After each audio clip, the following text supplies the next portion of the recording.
Dawkins' most famous thing that he does is he says, like you can't, because he's mostly attacking intelligent design, right? He's saying that there's a designer to the universe, and so Dawkins would say that like you can't say there's a designer of the universe, because that then begs the question, who designed the designer, right?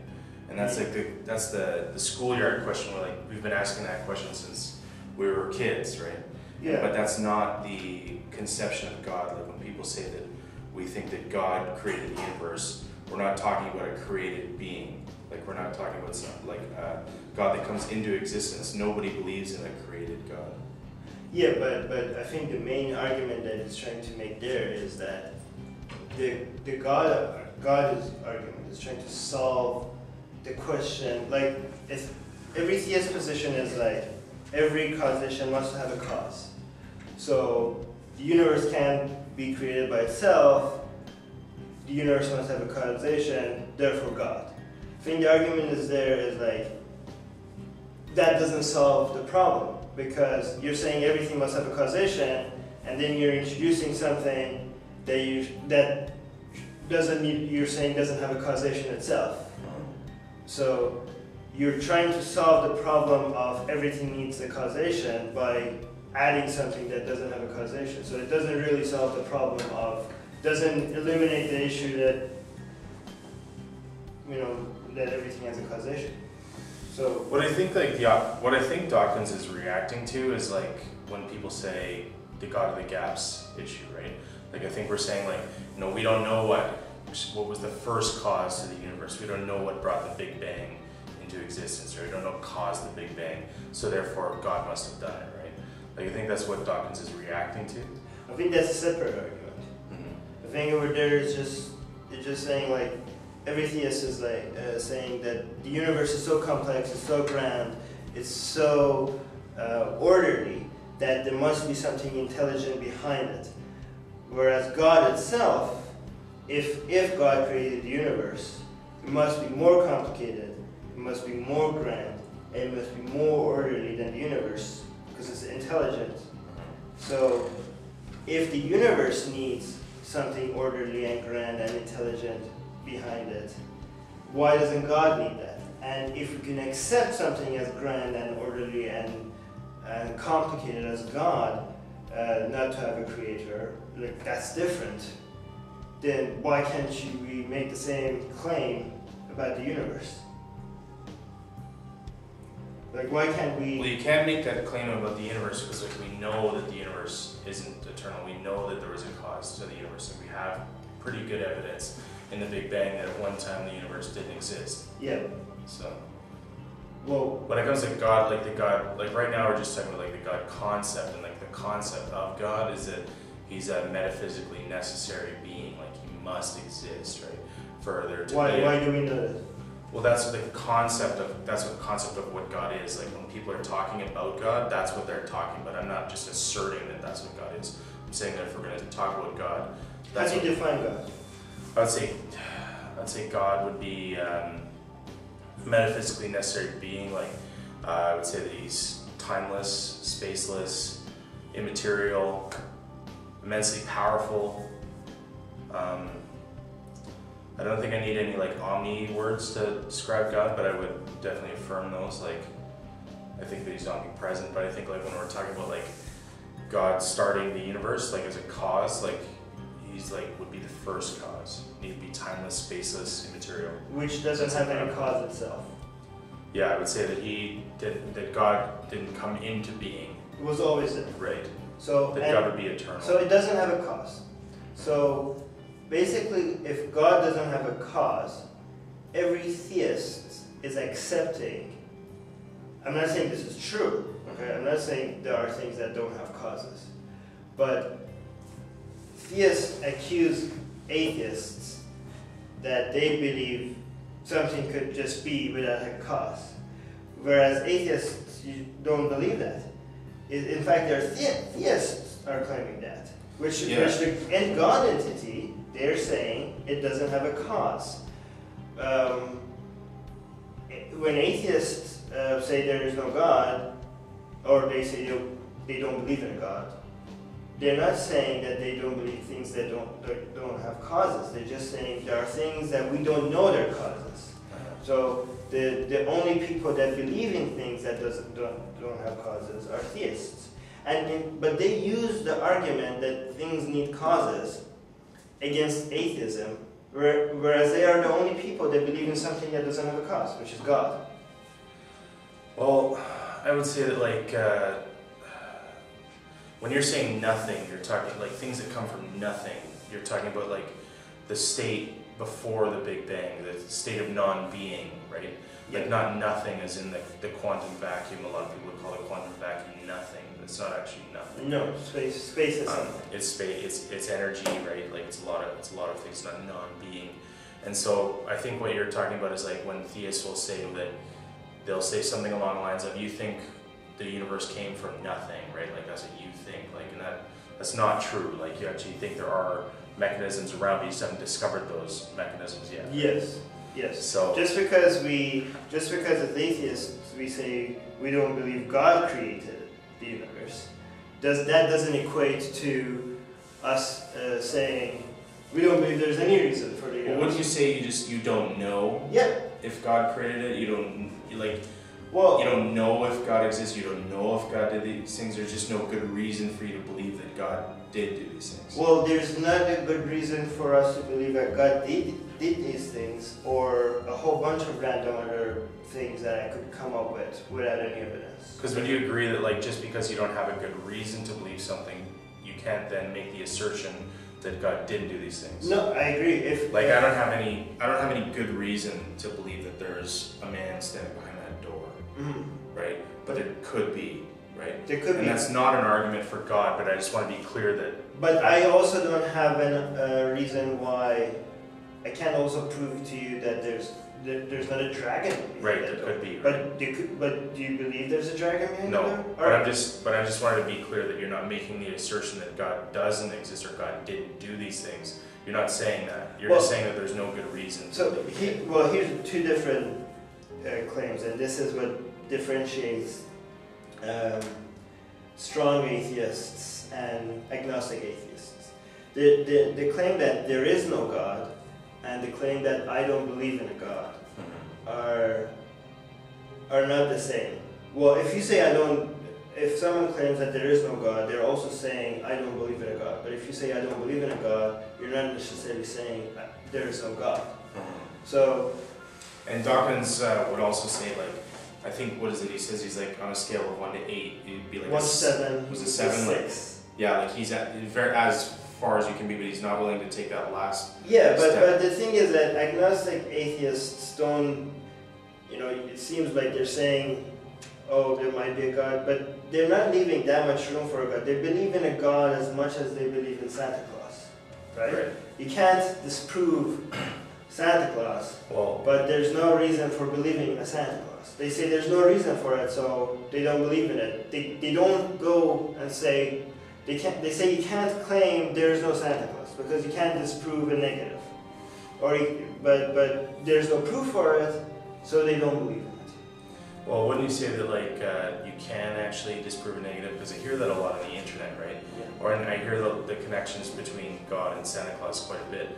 But we can actually go to the North Pole and see if there's a factory there. But I could define it. I should be. But if we're going on the Santa Claus is, well, that's what. But you'd be changing the classic definition. Well, that's what theists have done with God. The more you went out and looked, the more you think God's definition has not changed throughout history. It has changed. No, I don't think so. Yeah, it used to be Zeus. It used to be. It used to be on the cloud. It used to be sitting on the clouds. Well, I'm not arguing for Zeus. Yes, but I'm just saying, like, you're saying there's a classical definition for a God, but I'm saying, like, if you go look at North Pole and say, look, there's no one here, I will change the definition of Santa Claus. But you're saying the definition of God hasn't changed. I say no. We have went and looked in the clouds, and based on more we learn about nature, we have redefined the definition of God. And I would agree with you on these gods, like gods like Zeus and things like that. We can actually, they have things that we can prove. We can go see if there are any gods on Mount Olympus, right? Yes.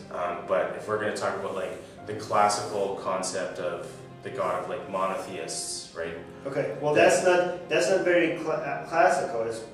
If you look at the history of mankind, I mean, theists would believe that the concept of God was there since the beginning of the universe, right? But I think the monotheistic God. If you look at the entire history of man, it's a modern concept. It might be not modern if you look at the recent history, but if you look at the entire history of mankind, the monotheistic God is a modern concept. I just wanted to quickly, before we go on, I just want to say that like I don't necessarily agree when you said like you can't disprove a negative. Like we can do this, right? For example, like if I were to say like I can't say we can test it if there are no Tyrannosaurus Rex on the planet, right? Like we can actually test that. Or if we have something like there are no polka dotted geese on planet Earth, we can actually test that. And Santa Claus, we can go test, right? We can see if he's at the North Pole. There's nobody flying around on Christmas Eve. Like we can actually test these things, and they won't. Like I understand that your point is, well then if you then disprove them, somebody out there is going to change the definition. Yeah. But I don't think anybody's doing that with the monotheistic God. We have things that we know about God. We say that God exists, and you know, people are saying, well, you can't disprove that. Well, I think here's the thing: if you can disprove a negative, if it has, if what you're claiming to be true has some logical contradictions, right? That's right, and then you could disprove that. But if what you're claiming to be true has no contradictions, then that thing could be true, but without any proof for it, the chances of it existing is as much as any other random thing I could come up with. So the God idea could be redefined until it doesn't have any contradictions, and at that point it becomes a deistic God. And I think a deistic God, for that God, you can't disprove that God because there's no contradictions. But the God of the Bible and the God of the Quran does have logical contradictions. Yeah, that was going to be my next question, because I think that if you can show God is logically contradictory, then you can say it doesn't exist. It doesn't exist. And so, do you have some logical contradictions about God? Well, yes, but alright, well, for example, well, which God are we talking about here? Well, I'm only fully familiar with the Judeo-Christian God, right? Yes. So, and that's the only one I can really defend. Well, define God. Well, the thing is, I usually go at the deistic God, and I was like, give me your proof, and I was like, I will challenge the proof. So I don't go disproving God, but for people that do go disprove God, they usually make the argument of evil, right? And the God is supposed to be merciful. I would agree, because I think that the problem of evil is the issue for most people. Like for the majority of people that you'll meet, most people, if you speak to them about God, so what's the argument of evil? The argument of evil would say that like you can't have an all-loving God, right? Because that's a claim of God, that He's all-loving. He's like the center of goodness and love. Yet in this world we observe evil. We see kids dying. We see our loved ones getting cancer. Yeah. We see wars, terrible things. And so that since God is all-loving and all-powerful, He allows these things to happen. So that's a logical contradiction, is what a lot of people would say. Yeah, well, when I used to believe in God, I heard that argument, and I would challenge it by saying that this world is so insignificant and is so small compared to the afterlife, that the suffering and the pain that we experience is nothing. It's so insignificant compared to the afterlife, which is infinite, right? Okay. So that's how I argued against it as a believer, but which I am not anymore. But how do you argue against that? Well, what I would say is that it's not a logical contradiction, because all you'd have to do is show that God has morally sufficient reasons for allowing evil in the universe. Because if you can just show that it's even possible that He allows these things, then it's not a contradiction. So what's the moral reasoning behind a 4-year-old suffering from burning to death? That's a tough one, right? Like the first thing I want to say is like before it's mentioned, like answers to the moral argument is like this is mainly like a very emotional issue. Yeah. And well, it's not emotional. When people present this, I would never just say, "Well, I'm sorry, your baby died, but God has morally sufficient reasons for allowing it to happen." That's not the Christian response. Like because what we do know is that like God Himself suffered, right? So like we as Christians, like what we believe is that God actually entered into humanity through Jesus, and Jesus suffered, right? Like that's very famous. Everybody knows about Jesus being, beaten, whipped, and then crucified. So God Himself enters into the human condition, and the human condition is suffering. Which a lot of Muslims would disagree with you. They would think like it's impossible for an all-powerful being to suffer. Right. You know. But so my response would first be to respond to that person in love and to care with them and to come alongside them and speak with them. But if they wanted to actually end up speaking about it and having answers, I would say that like God has morally sufficient reasons for allowing evil in the world, because it's possible that only in a world that suffering exists, that the most amount of people would come to a free will, loving relationship with God, right? So a 4-year-old burns to death for people to believe in God? No, I don't believe that. I believe that like the world, that they're suffering in the world because of our fallen nature, because that we've chosen to live this way, right? And that God doesn't like supernaturally step in, because I think that's what people are saying. Like when somebody talks to the 4-year-old, they say, well, why doesn't God step in and stop that from happening? Or even, if you believe in an all-powerful being, He not only didn't stop it, He actually caused it. He actually made it happen. Because everything in the universe that happens, it's God's will. It's not like it's not an autopilot that He's just let things and He's like hands off. He's actually making everything happen. No, I wouldn't say that everything happens in the universe is according to God's will. Actually, like we'd say the opposite, because like it's actually God's will that everybody believes in Him. It's God's will that everybody. So things happen. Okay, this is very. This is a Christian concept because Muslims don't believe that. But there are things happen. You're saying there are things that happen in the universe that God preferred didn't happen. Oh yeah, definitely. Oh, okay. So a Muslim would disagree with you a lot. A Muslim would say that even like each atom moving in a direction is God. It's God's will. Like everything, even the smallest changes that happen in the universe. It's God's. Just for me personally, right? Like it's God's will for me, that I like live like Jesus lived. Like He would want me to live a perfect life, right? But I choose to sin all the time. I go against God's will all the time. Like and so just me by choosing not to do God's will is, God doesn't want that, right? Yeah. Like I don't think I'm surprised to hear that Muslims think that. Yeah, well, we need a Muslim here, but I'm gonna speak for them. I think what they're saying is that if you're all powerful, it's impossible. Why would things be not your way? Everything is exactly the way you want. Everything is exactly the way you expect it to be. Everything. And everything is already determined. And God already knew that we're going to sit here and we're going to talk about this. And we talking about these things is His will. Well, I hope it is.